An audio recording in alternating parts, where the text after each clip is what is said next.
নমস্কার, গুরু কৃপাহি কেবলম।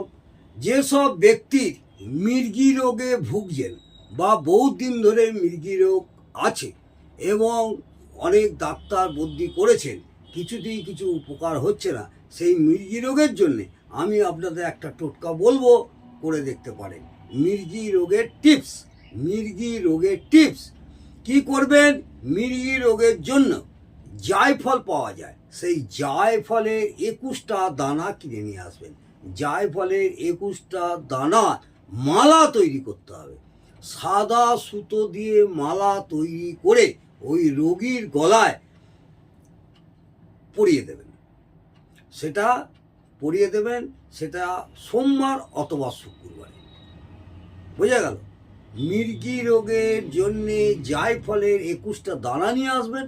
21টা দানা সাদা সুতো দিয়ে মালা তৈরি করে ওই মির্গি রোগের গলায় পরিয়ে দেবেন সোমবার বা শুক্রবার। ধীরে ধীরে দেখবেন মির্গি রোগ থেকে মুক্তি পাবে। ওই মির্গি রোগের, যে ব্যক্তির মির্গি রোগ হয়েছে, আশানুরূপ ফল পাবেন। ওই মালাটি খুলবেন না। মালাটি যদি শুকিয়ে যায়, বেশ কিছুদিন পরে থাকতে হবে। আবার ফের নতুন করে একটা মালা তৈরি করে পরিয়ে দেবেন। আজকে এই পর্যন্ত মির্গি রোগের টিপস নিয়ে বললাম। আগামী দিনে আরও আপনাদের ছোট ছোট টিপস দেবো। যদি ভালো লাগে অবশ্যই কমেন্ট এবং সাবস্ক্রাইব করতে ভুলবেন না। নমস্কার, জয় মাতা।